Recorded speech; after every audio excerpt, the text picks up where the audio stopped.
Nah, hari ini kita nggak bahas technical karena memang tidak ada yang perlu dibahas. Ya, semua masih menunggu. Oke, nah jadi saya hari ini mau balik ke mindset kita ya. Ini mungkin saya mau share sebuah pengalaman saya lah ya selama selama itu ya mengurus yang di forex ya. Jadi kalau ini ya kita bilang dulu ya. Jadi ada tiga tipikal trader retail ya, tiga tipikal trader retail. Teman-teman nanti analisa sendiri sedang ada di daerah mana ya. Pertama ya waktu saya mencoba untuk benar-benar masuk ke dalam yang forex ya. Artinya kan ini sebenarnya saya mengulangi apa catatan saya di waktu di saham yang di awal-awal ya. Tentu itu ya saya juga udah lupa bagaimana saya memulainya kan. Tapi yang pada saat saya mengutak-atik forex, saya menemukan bahwa ya ini adalah pikiran saya di awal ya. Pertama adalah orientasi saya pada hasil. Hasil ya. Jadi artinya gua masuk ke forex kan apalagi ini ya dengan sombongnya saya harus katakan bahwa saya masuk ke forex itu kan dengan dasar gitu ya, dengan ada basicnya lah. Jadi bukan benar-benar buta sama sekali, technical segala macam, ya masuk ke dalam apa sebuah sebuah ini ya, sebuah arena trading yang baru gitu. Enggak ya, tetapi ini saya benar-benar seakan apa seperti ya harusnya sama lah ya. Benar nggak ya? Kita selalu mengatakannya seperti itu kan. Jadi orientasi saya pada hasil. Jadi kalau hasilnya kalau saya masuk ini harusnya bisa menghasilkan sekian sekian sekian sekian ya. Nah, kalau saya berorientasi pada itu, mungkin saya udah lama ditendang dari ini ya, dari dunia trading ya. Kenapa? Karena kalau lu berfokus pada hasil, kita butuh sesuatu yang bisa menyenangkan kita. Jadi kalau gua lagi ini, lagi mungkin lagi apa, lagi buka posisi segala macam. Nah, gua mau posisi itu untung, gak mau rugi. Nah, kalau gue berorientasi pada hasil, maka ya nggak ada urusan soal resiko. Kenapa? Karena gue tahu bahwa gue lebih pede bahwa apa yang gue sudah masuki, dia akan menghasilkan sesuatu yang besar buat gue.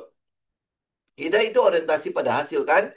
Karena itulah makanya begitu mentok, kok loss lagi, kok kok kalah lagi dan lain sebagainya.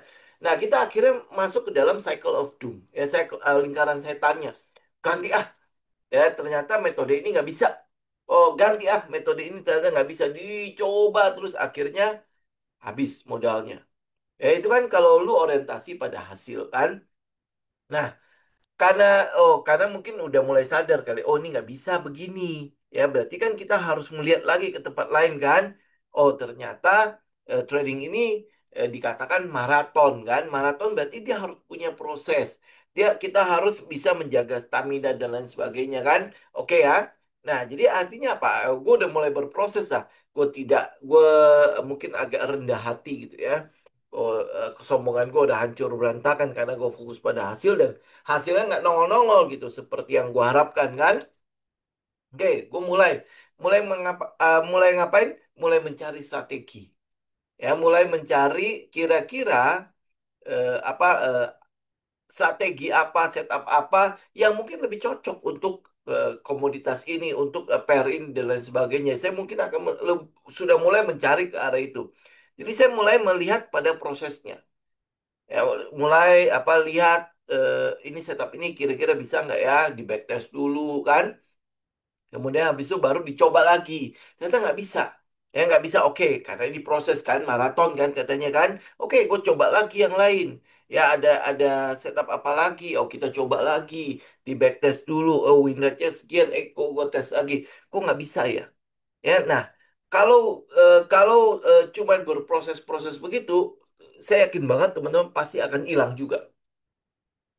Ya, nah, kebetulan lagi ya, ternyata di dalam proses ini saya menemukan satu titik terang ya, satu titik terang. Oh, ternyata saya nggak bisa cuman begini doang ya, ngandalin hasil, kemudian cari setup, cari strategi segala macam. Gue tetap berdarah-darah. Jadi kalau kalah, mental gue jatuh banget. Ya mental saya tuh sampai habis gitu kan. Kemudian habis itu pelan-pelan bangkit lagi ya, mental jatuh lagi, pelan-pelan bangkit lagi. Ya kalau kalau apa namanya? Artinya gini, sehebat-hebatnya mental orang, sehebat-hebatnya psikologi seorang trader, kalau dia jatuh terus, pasti habis juga kan. Ya, nah, waktu saya ada di daerah proses ini, saya ketemu satu buku. Teman-teman mungkin tahu kisah tentang Jesse Livermore. Saya lupa judulnya apa. Kisah tentang Jesse Livermore. Jesse Livermore kan gini, dia berproses ya dari waktu awal dia bagaimana dia mencoba untuk melihat bagaimana pergerakan harga segala macam, kemudian habis itu dia tes kan. Waktu itu masih namanya bucket shop. Ya, bucket shop itu mungkin apa ya, broker-broker yang handle sendiri, jadi tidak dikirim ke bursa utama gitu ya. Jadi artinya ya dia broker-broker kan tahu kan bahwa kalau kita retail lebih banyak kalahnya dibandingkan menangnya kan.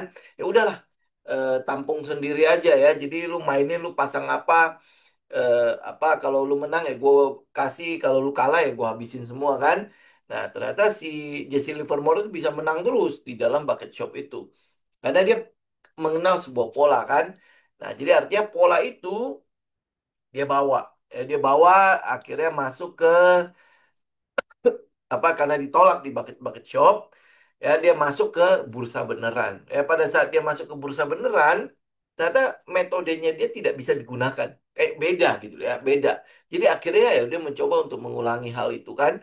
Nah, akhirnya ya singkat cerita dia menang, kemudian dia sempat jatuh. Ya, jatuh miskin lagi karena keluar dari strateginya kan. Tapi teman-teman bisa lihat ya prosesnya. Dia kalau dia jatuh satu dua kali, psikologinya dia masih bisa bangkit lagi kan. Tapi kalau jatuh yang ketiga, dia udah nggak bisa bangkit dan habis gitu. Nah, gue nggak mau dong seperti itu. Oh, jangan-jangan ada yang salah nih.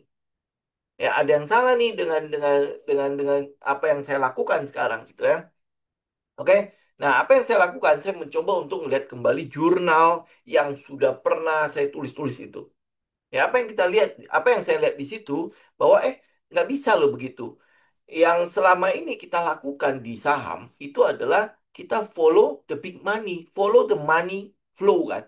Follow the money flow. Jadi artinya apa? Mindset gua ya, eh, apa pikiran gua itu harus bener dulu di awal. Jadi gue nggak cuma mencari sebuah strategi, dan strateginya ujung-ujungnya cuma strategi sebuah retail. Jadi mungkin teman-teman sering dengar bahwa bagaimana pattern-pattern itu bisa digambar, kemudian habis itu dijadikan sebuah jebakan untuk mendapatkan likuiditas oleh si institusi atau si gajah kan. Ya kenapa? Karena gajah ngelola dana yang besar sekali dan dia butuh likuiditas yang banyak sekali. Nah, dari mana dia dapetin likuiditas? Ya, dari mana dia bisa dapetin posisi-posisi lot size yang gede-gede itu? Ya, dari retail. Nah, bagaimana cara dia bisa mendapatkan itu? Ya, di dalam tanda petik dijebak kan. Jadi artinya kalau misalnya gua mencari strategi, ya strategi pasti ujung-ujungnya strategi-strategi yang ada di pasaran, yang dimana ya retail-retail itu ya pakai. Lu mau bilang flag kah, lu mau bilang apa cup and handle pattern ya dan lain sebagainya, itu semua pasti ya apa ya, masa si si institusi nggak tahu gitu kan pattern-pattern seperti itu kan. Jadi artinya kalau gua butuh barang dan ini kan dana gue gede nih, nggak mungkin gue cuma butuh satu dua lot kan, nggak mungkin kan. Gue bisa butuh jutaan lot gitu kan. Nah, untuk mendapatkan jutaan lot ini dari mana? Ya berarti kan gue harus mempelajari apa yang di apa yang diaminkan oleh retail-retail ini, bahwa ini loh pattern-patternnya gitu ya. Jadi kalau kita boleh katakan begini, retail melihat setup yang memang ada di pasaran, sedangkan institusi itu melakukan akumulasi. Dia nggak butuh setup, tetapi dia justru memanfaatkan setup itu untuk melakukan akumulasi atau distribusi. Ya, jadi artinya kalau lu lihat flag gitu, lu lihat itu flag, oh ini berarti ada peluang gua bisa keluar barang, ya dilihat oleh si gajah ya. Jadi artinya kalau lu breakout flag kan berarti kan ada peluang untuk dia naik kan, ya sehingga di situ dia bisa keluar barang gitu ya. Atau mungkin ya ini mungkin kita bilang invert flag gitu ya. Berarti kan ini ada peluang dia bisa ngumpulin barang. Kenapa? Karena banyak sekali stop loss ya, atau mungkin retail-retail yang akan cut loss di daerah bawah situ. Ya kan? Ini kan jadi artinya apa? Ya, saya mulai berpikir bahwa oh ini saya nggak bisa loh. Saya harus melihat dulu sayanya itu di apa di kacamata si gajah itu. Ya, jadi artinya apa? Saya mulai dengan apa? Saya mulai dengan mindset. Ya, kita mulai dari kepala ke bawah. Ya, jadi dari kepala dulu, kita ubah dulu nih perspektifnya kita. Kenapa? Kenapa perlu kita ubah? Karena pikirannya si retail nih kayak gini nih. Ya, teman-teman lihat ya. Pikiran kita adalah bagaimana kita bisa apa melipat gandakan modal yang kecil ini bisa menjadi menjadi uang besar gitu ya. Seperti ya lu lihat lah di media sosial gitu kan. Bagaimana gue bisa dari 100 US dollar akhirnya menjadi 100 ribu US dollar dalam sekian hari doang loh. Ya ada yang satu hari gitu ya, dia cuma memakai 10 US dollar menjadi 10 ribu dalam satu kali transaksi. Ada yang kayak gitu kan. Nah, itu kan langsung masuk ke dalam pikiran retail. Waduh, berarti ini cara cepat untuk menjadi kaya. Begitu dia pelajari itu, kemudian habis itu dia mulai berpikir kan kayak gini kan. Benar gak? Ya, ini yang saya bisa pikirkan. Teman-teman bisa isi sendiri lah apa yang ada di dalam pikiran kita ya, bisa dapat bulanan dari trading, ya bisa bekerja di pantai, ya bisa inilah apa kita analisa di pantai sambil liburan dapat uang dan lain sebagainya. Itu kan ini pikiran kita kan. Mau dapat mobil ya, terserah lu mau tulis 100 mobil juga boleh di situ ya. Tapi ini adalah pikiran-pikiran kita, ini adalah noise kita loh. Ya ini semua yang pengen kita lakukan, yang kita harapkan itu terjadi. Ya kira-kira langsung terjadi nggak? Ternyata tidak kan. Ya kenapa? Karena teman-teman bisa lihat ya, mindsetnya dulu ya. Kita lihat ya, pikiran kita retail adalah mencoba untuk mengubah modal kecil menjadi income bulanan yang bisa mengubah hidup kita. Ya, ini yang pernah saya pikirkan ya, pernah saya pikirkan itu kurang lebih segitu.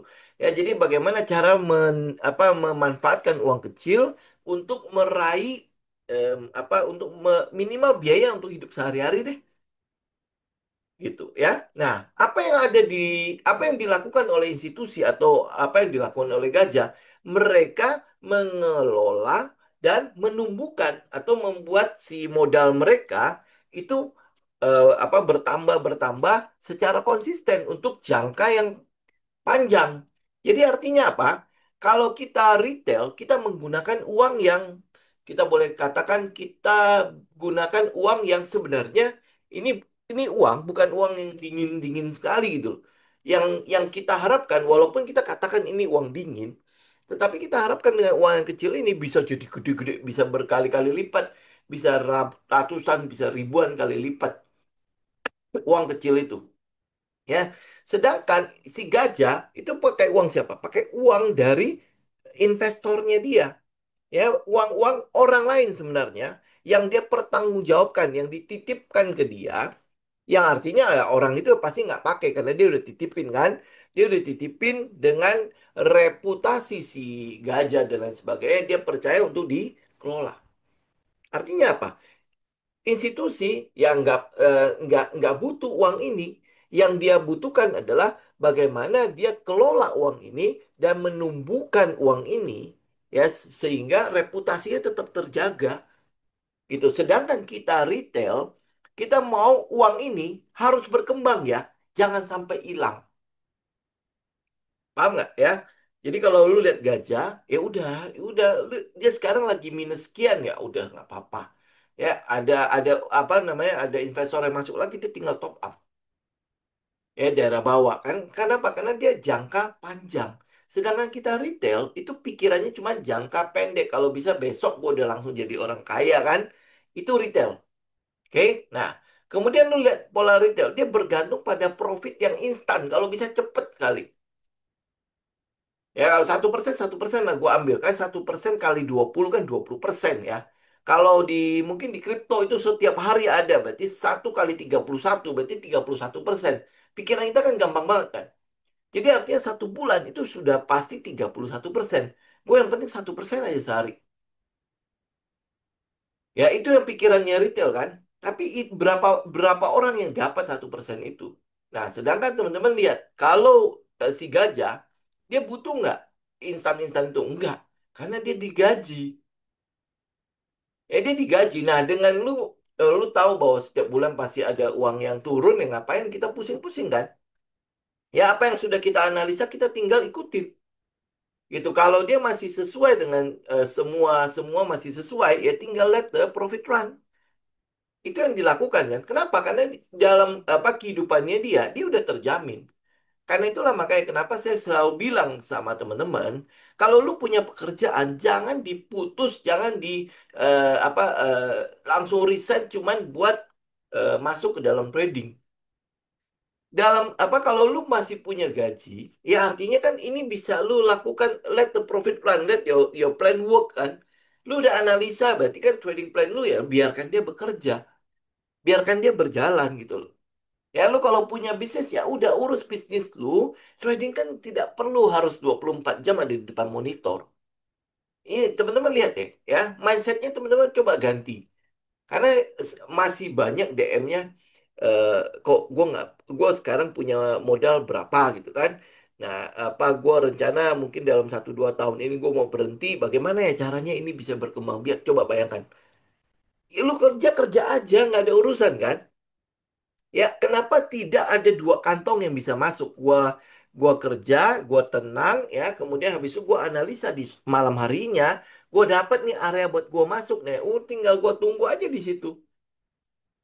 Ya kan? Nah, untuk hidup sehari-hari gua bagaimana? Ya gaji. Ya gaji yang sudah berjalan. Tapi kan gua sudah tidak betah di situ. Kenapa teman-teman tidak betah di situ? Lalu mesti cek.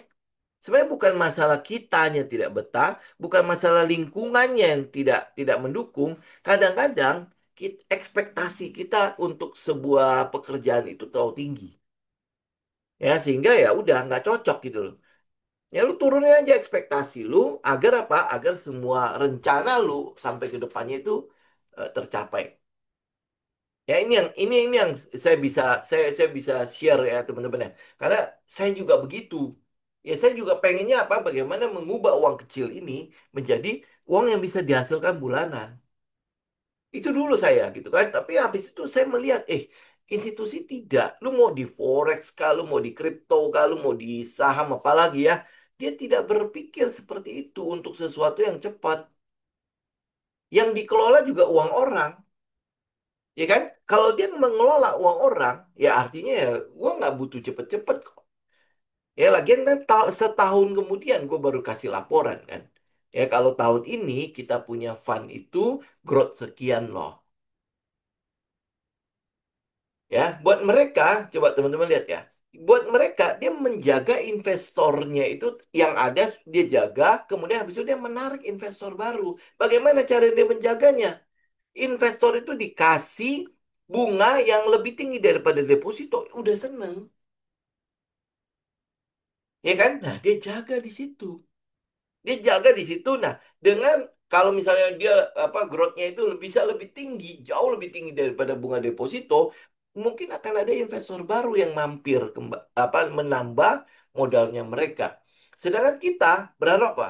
Compoundingnya itu bisa beggar, beggar, beggar, beggar gitu kan. Pengennya seperti itu. Gitu ya. Ini teman-teman bisa lihat ya itu apa jelas itu sesuatu yang bertolak belakang sekali gitu ya. Nah, kemudian terakhir kita retail itu rutin mempertaruhkan lot besar demi meraih hasil besar dengan resiko yang gede juga. Saking pedenya gitu loh. Oh, ini saham naik nih. Oh, ini saham PP nih udah pasti bagus. Oh, hajar. Ya kan? Nah, sedangkan teman-teman lihat yang institusi, dia tidak pernah mengorbankan bisnis mereka dengan resiko berlebihan.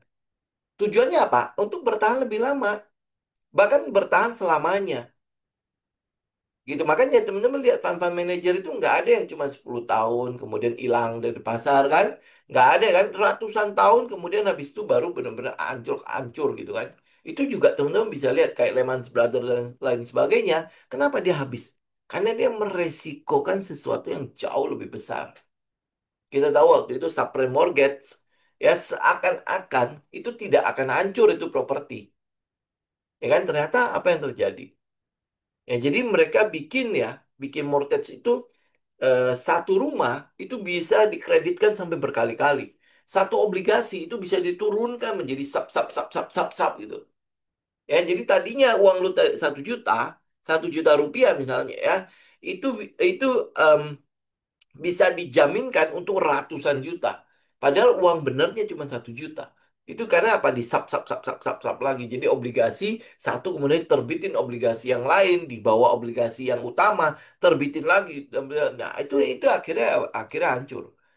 Nah, kita lihat ya, kalau sebuah fund manager, sebuah institusi mau bertahan lama, dia nggak akan meresikokan sesuatu. Saya pernah saya pernah share ke teman-teman juga kan, bahwa saya akhirnya cukup senang dengan 20-25% untuk growth setiap tahunnya. Jadi, saya nggak ngejar lagi sesuatu yang gede-gede. Ya, artinya kita berpikir realistis lah. One day fund kita itu nggak akan cuman sekian puluh juta, ratusan juta. Fund kita akan semakin besar, semakin besar, semakin besar.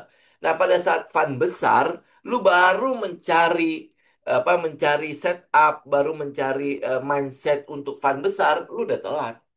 Justru pada saat fundnya lu masih kecil, lu harus bisa menerapkan pola pikirnya institusi gitu. Karena itulah makanya kalau teman-teman balik lagi ke tipikal ini, ya tipikal retail trader, mereka yang berhasil itu seringkali yang mulai dari pola pikir, mulai dari mindset.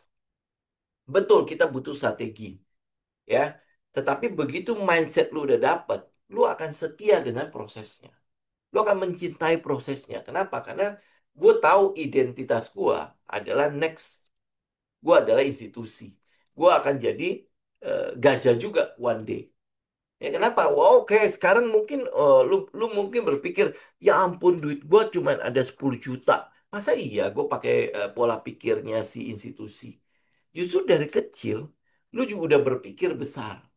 Ya sehingga proses itu lu mau jalanin. Lu mau tulis jurnal, lu dengan rela, dengan ikhlas mau menulis jurnalnya. Kenapa? Karena lu tahu bahwa gua one day itu akan jadi gede. Pola pikir ini bukan angan-angan menjadi besar ya, tetapi kita sudah meletakkan diri kita bilangnya apa? Identitas kita itu sebagai seorang trader yang sukses.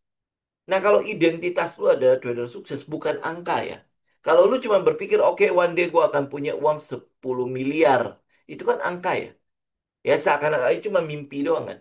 Tetapi kalau misalnya kita berpikir, kita meletakkan kita punya identitas itu adalah seorang trader yang sukses. Trader yang sukses itu apa? Berarti dia udah menguasai mentalnya bagus, udah tahu risk manajemennya, sudah punya strategi yang bisa dia ulangi, di mana itu akhir strategi yang winning ya, dan dia bisa ngulangin. Hasil itu otomatis datang, benar nggak? Ya, lu nggak usah pusingin dengan hasil, lu nggak usah pusingin dengan angka. Lu sudah punya sebuah strategi yang bisa lu ulangin terus, dan itu menghasilkan buat lu terus. Itu compounding nggak? Jelas itu akan compound kan? Ya lu mau angka berapapun itu nanti otomatis datang. Gitu. Karena itulah makanya sekarang letakkan identitas lu pas dulu. Kalau identitas lu adalah seorang trader yang sukses, ya kita nggak perlu berbusa-busa untuk ngomong sama lu. Catet, jurnalkan. Lu akan dengan rela menyiapkan waktu lu untuk mencatat itu. Apa sih yang sedang gua lakukan hari ini? Lu akan mencatat. Ya, lu akan mencintai prosesnya. Lu akan mau melakukan analisa. Lu akan mau lu akan rela menyiapkan waktu untuk apa? Untuk mencari katalisnya. Kita present untuk apa ya? Ya, karena itu proses. Dan kalau lu tidak punya tujuan yang benar-benar kuat, lu akan hilang dari proses itu. Karena ini maraton. Gue mau bayangkan kok, misalnya contoh ya, saya melakukan analisa, ya misalnya melakukan research. Itu kan research dulu kan harus ngumpulin dari mana-mana ya. Ya kan, kemudian habis itu ini udah dikumpulin nih. Dari sekian banyak informasi, bagaimana cara gue ngelolanya? Kalau gue tidak mencintai prosesnya, mungkin ya udah gue udah selesai. Ah ngapain lah kayak gini, udah teknikal aja lah. Ngapain sih ribet-ribet ya harus digabungin antara Kenslim sama Wyckoff. Dari Kenslim itu ada 7 karakter lagi. Tujuh-tujuhnya mesti dicek lagi. Ya kan? Dua itu di atas itu mesti ngecek fundamental, kemudian habis itu N-nya itu gue harus cari katalis, gue harus apa ngorek-ngorek lagi informasi-informasi, belum lagi kalau kena noise bilang lu cari-cari berita di Indonesia kan nggak ada yang benar dan lain sebagainya. Itu kan wah lu semua semua itu kan harus lu olah kan. Ya kalau pondasi lu nggak pas, mindset lu, tujuan lu nggak pas, cuma mikirin angka-angka doang. Gue udah sekian tahun nih, angka itu nggak nongol-nongol juga. Lu bubar nggak? Ya kan? Pasti bubar kan? Kenapa ya? Makanya kenapa saya bilang mulai aja dari mindset. Bagaimana cara memulainya? Simple, lakukan sebuah hal yang rutin aja. Contoh misalnya, lu eh, sebelum gua masuk ke dalam sebuah emiten, ya, gua sebelum gua buy, gua harus riset dulu. Gue harus analisa dulu. Udah gitu aja. Ya, apa yang lu analisa? Nggak usah jauh-jauh. Lu kalau nggak sempet, misalnya nih, ya, kan mungkin saya udah sering bilang juga kan, apa yang kita perlu lakukan? Ya udah lu analisa sesuai dengan apa yang menjadi batas kemampuan lu saat ini. Misalnya, gue siapin waktu 15 menit. Ya nggak usah lama-lama, 15 menit. Udah selesai. Gitu. Pusing ke berhenti. Jangan diterusin. Karena kalau lu terusin, biasanya mental lu kena. Gitu ya. Jadi udah. Ya, lakukan sebuah kebiasaan yang simple-simple dan sederhana. Karena balik lagi ya, ini kenapa kita harus melakukan itu? Karena otak kita bukan robot yang bisa tinggal di switch, gitu, kemudian habis itu langsung berubah. Nggak bisa. Ternyata kemampuan otak kita harus diubah pelan-pelan. Ya, kebiasaan yang kita bilang 1%. Lu cukup melakukan sesuatu yang 1%, 1%, 1%. Nah, dalam setahun lu pasti berubah. Pasti menjadi seseorang yang berbeda. Sama kayak lu bilang, gue mau sehat nih. Ya, gue mau sehat. Apa yang gue lakukan? Ya, salah satunya yang pasti kepikiran adalah olahraga lah. Ya, olahraga. Nanti kalau lu udah pikir rumit-rumit, oh olahraga gue harus beli, gue harus padel nih. Ya, pedal, apa, raket pedal itu bisa sampai 5 juta. Aduh, mahal banget ya. Nggak jadi, nggak jadi, nggak jadi. Ya, apa yang harus lakukan? Lu pikir dalam dua menit ke depan, gue bisa melakukan apa untuk gue sehat? Ya, nah lu bisa jalan kaki nggak? Apa yang udah ada di badan lu aja, lu bisa jalan kaki, jalan kaki. Nah, apakah dalam 1 minggu, 2 minggu kemudian lu harus langsung sehat? Kagak kan? Itu kan butuh proses kan. Lakukan aja 1% setiap hari. Gitu, gue jalan kaki, oke, gue keliling kompleks sekali. Ya udah, lakukan aja itu dulu. Ya, misalnya stamina udah cukup kuat nih, 2 kali, 3 kali. Ya kalau lu lakukan itu rutin, lu pasti jauh lebih sehat. Yakin aja deh. Tapi jangan sambil jalan sambil makan gorengan. Itu udah pasti nggak mungkin kena juga lah ya. Ya artinya ya kita melakukan sesuatu yang benar. Lu pasti akan mencintai prosesnya. Gue mau sehat kok. Ya karena itulah makanya lu rela untuk bangun pagi. Kemudian habis itu lu mau apa? Lu mau apa? Menyiapkan semuanya. Kemudian lu jalan. Karena apa? Ada tujuannya. Tujuannya itu benar-benar kuat dalam diri lu. Gitu ya. Oke? Nah. Jadi akhirnya, teman-teman lihat ya, intinya gini ya. Institusi itu menggunakan uang milik orang. Jadi dia nggak perlu pusing gitu loh. Dia nggak perlu pusing karena itu uang orang. Ya, untuk menghasilkan profit buat mereka. Oke, uang orang dipakai untuk menghasilkan profit buat mereka. Maksudnya gimana? Apakah uang orang, oh terus habis itu tinggal gue pinjem aja dari bank dan lain sebagainya? Enggak. Dia menggunakan uang orang. Artinya dia punya tanggung jawab di situ. Ini uang orang loh.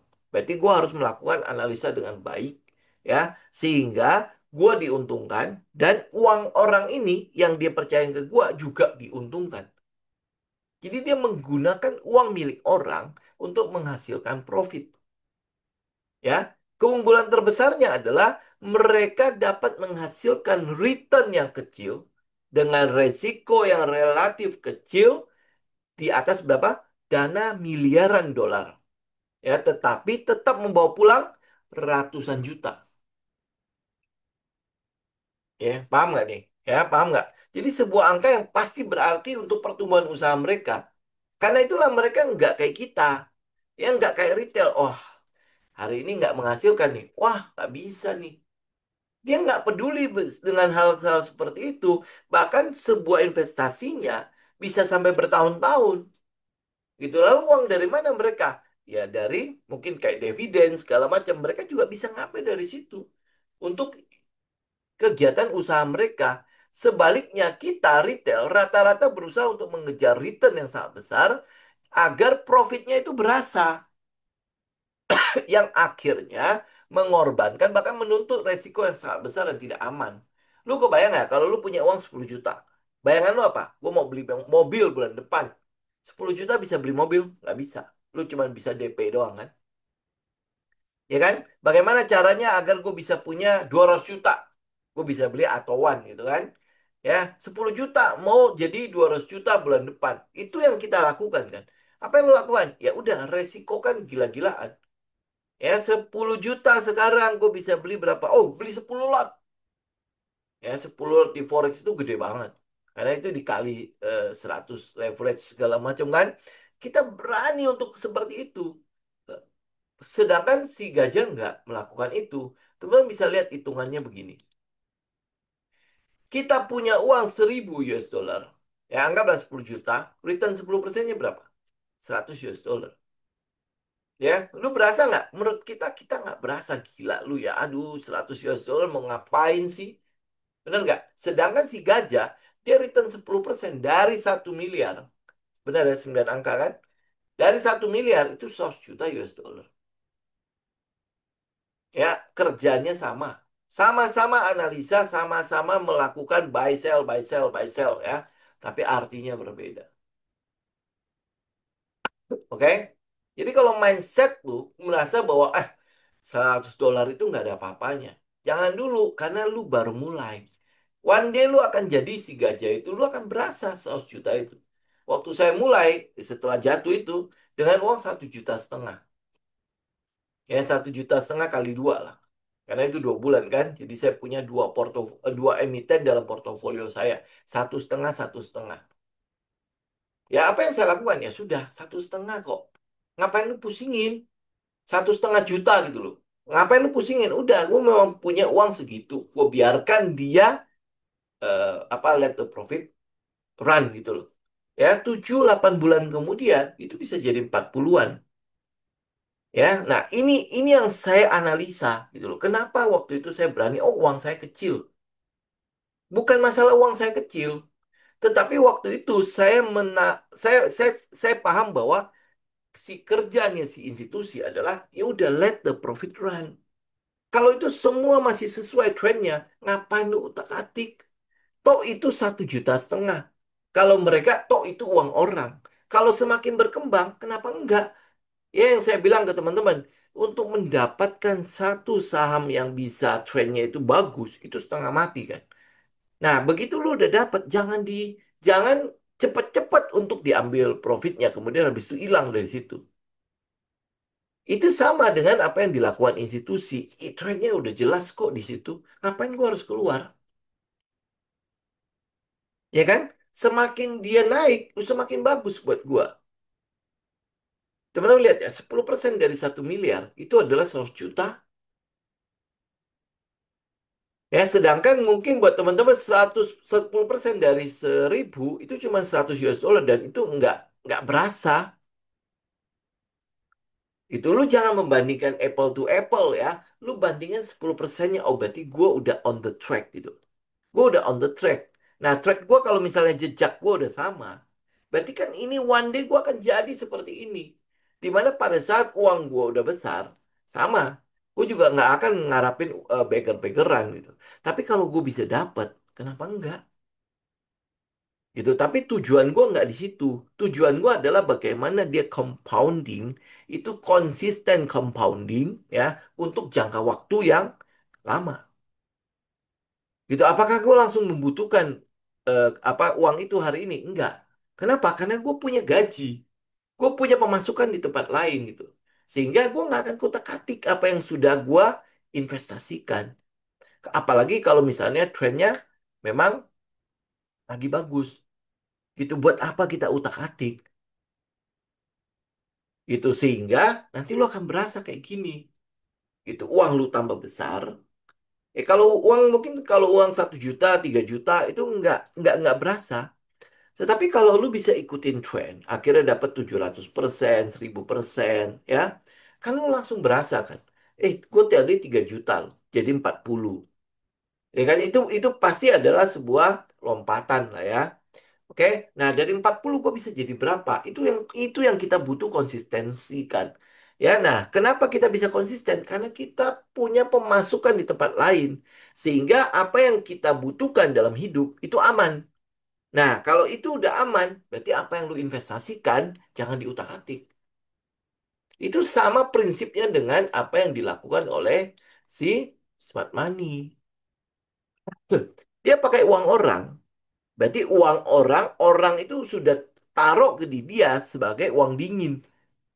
Ya kan? Uang yang nggak dibutuhkan, artinya berarti ya dia udah tekan kontrak. Oke, 1 tahun ke depan lo ya, baru kita bisa lihat ada return atau tidak. Gitu kan?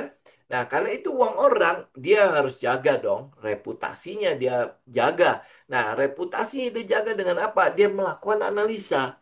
Dia korek dulu informasi dari mana-mana agar dia bisa menemukan emiten yang tepat untuk ditaruh uang itu. Nah, uang itu kan bukan uang sedikit kan? Nah, artinya dia punya cara untuk melakukan akumulasinya. Bagaimana gue masukin uang besar ini ke dalam emiten itu.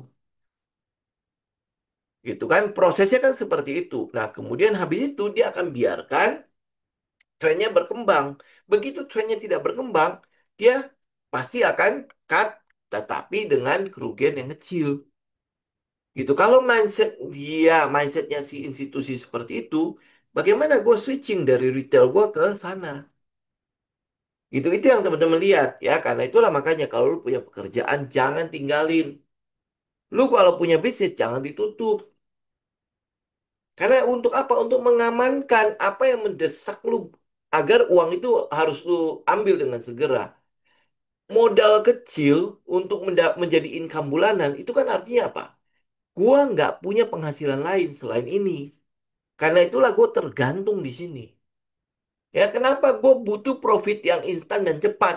Karena gue nggak punya lain gitu kan. Gue mau makan bagaimana? Artinya gue harus memaksa ini, harus menghasilkan buat gue agar nanti gue bisa makan. Paham nggak? Ya, sedangkan lu lihat di gajah, nggak, dia nggak melakukan itu. Nah, bagaimana kita retail bisa seperti itu? Itu mindsetnya. Ya, jadi akhirnya kunci bertahan, nih teman-teman ya. Kunci bertahan dan bertumbuh bagi trader retail adalah memahami cara kerja institusi. Bagaimana mereka membangun posisi, mencari ya setup-setupnya, mengelola risiko, dan memutar modalnya. Selama kita berkebalikan dengan mereka, kita hanya menjadi likuiditas. Paham likuiditas? Ya artinya ya uang kita kalau lu kena stop loss ya, ya artinya mereka lagi mengumpulkan. Ya, kalau lu lagi ini lagi euforia, kemudian lu masuk dan nyangkut di pucuk, artinya mereka lagi keluar dan lu nampung barangnya. Itu jadi likuiditas buat mereka. Ya, misi kita sederhana, bukan mengalahkan raksasa. Jadi kita bukan ayo nanti kayak apa namanya, pokoknya semua bandar-bandar harus kita habisin, kita bablas, retail harus bersatu. Enggak, kita enggak seperti itu. Kita bukan Daud. Tahu ya, Daud mengalahkan Goliat cuma dengan batu dan ketapel. Kita nggak itu. Ya, melainkan mengekor langkahnya si gajah. Jadi ikut gajah tapi jangan sampai terinjak. Masih ingat nggak kata-kata saya ini? Ya, ikut gajah tetapi jangan sampai terinjak. Ukur resikonya, tetapkan stop loss-nya. Gua harus stop di mana. Dan bersedia menerima cedera yang ringan. Ya, jadi artinya kalaupun keinjak, ya artinya ini luka ini bisa sembuh dengan cepat. Ya, jadi cedera yang ringan saat salah dan biarkan pemenangnya berlari saat benar. Jadi let the profit run kalau lu bener. Ya, jadi ya teman-teman lihat ya urutannya ya. Jadi pahami jejaknya, ubah mindsetnya, lu pahami jejaknya. Kemudian jangan melawan arus, tunggu konfirmasi. Kira-kira bagaimana dia melakukan konfirmasi bla bla bla bla segala macam. Ya, masuk kecil nggak masalah. Ya, resikonya terukur. Ya, kemudian stop loss itu wajib. Risiko terukur berarti kan lo ada risk dan money management di situ kan. Position sizing segala macam, lakukan diversifikasi dan segalanya, ya. Jika salah, ruginya harus kecil. Jika benar, profitnya harus gede. let the profit run. Ya, mindset gajah, disiplinnya retail. Ya, mindsetnya si gajah, karena kalau gajah lu suruh disiplin, udah pasti dia disiplin lah. Ya, orang dia ada bosnya kan. Ya, nah, disiplin harus kita, disiplin retail dan ulangi setiap hari. Itu poinnya. Ya, kalau lu mau benar-benar sukses, kalau nggak bakal bisa. Lu mau bilang, ah, gue udah punya setup yang bagus dan lain sebagainya. Suatu hari lu akan habis. Karena apa? Pengelolaannya nggak pas. Yang lu kejar itu adalah sesuatu yang sebenarnya tidak dikejar oleh si gajah. Kenapa dia bisa survive sampai puluhan tahun, ratusan tahun? Ya karena dia ngelola hal seperti ini. Ya, dan lu kalau misalnya mau survive juga dalam trading ini, ya mau nggak mau kita ikut mereka.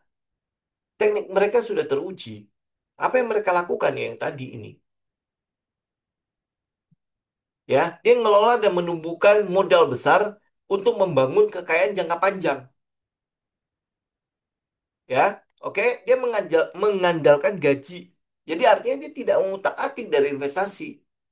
Berarti kan dia mengandalkan pemasukan dari tempat lain gitu loh. Dia tidak mengutak-atik investasi ya karena dia tahu kalau lu utak-atik selesai trade-nya kelar gitu, semuanya kelar. Gitu, dan dia menjaga investor yang ada, artinya ya reputasinya dijaga agar investor yang sudah masuk ke dia tidak pergi tetapi tetap dengan modalnya. Kemudian habis itu dengan apa, portofolionya mereka, perkembangan growth-nya mereka, mereka bisa menarik investor baru gitu. Kalau ya ini teman-teman nggak usah lah ya, tetapi yang kita mau jaga itu adalah bagaimana portofolionya kita terus berkembang setiap hari, bukan setiap hari sih, terus berkembang secara konsisten. Berkembang yang penting. Rugi mah udah pastilah. Ya, tetapi at the end ini tetap menjadi profit gitu loh. Jadi tidak pernah mengorbankan bisnis dengan risiko berlebihan dan mencoba untuk bertahan selamanya. Ya penting lu harus ada risk dan money management. Jangan sampai akhirnya modal lu habis. Habis-habisan. Ya lu kayak kalau di forex kan namanya MC, kemudian habis itu habis, top up, deposit lagi, deposit lagi, deposit lagi kan. Ya kita nggak mau seperti itu. Gitu. Kalau lu mau benar seperti si gajah, makanya yang bilang ya, uang lu benar-benar uang dingin. Apa yang lu butuhkan dalam hidup lu sehari-hari, biaya segala macam, harus bisa ditutupin dari tempat lain. Gitu.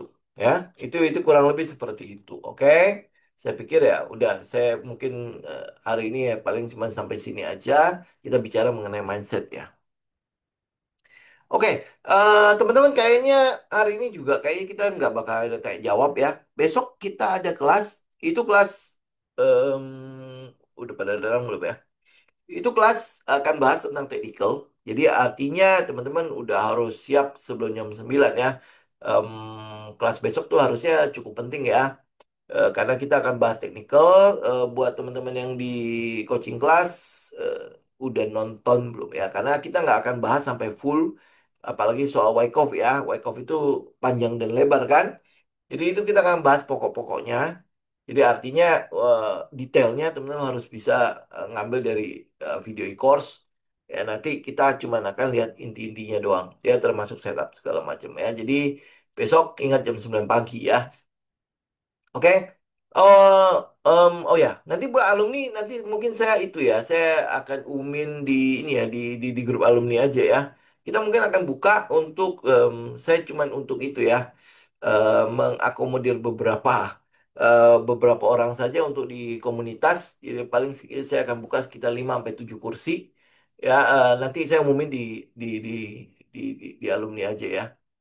Oke, hari ini mungkin saya pikir cukup dulu ya untuk hari ini ya. Kita nggak terlalu banyak.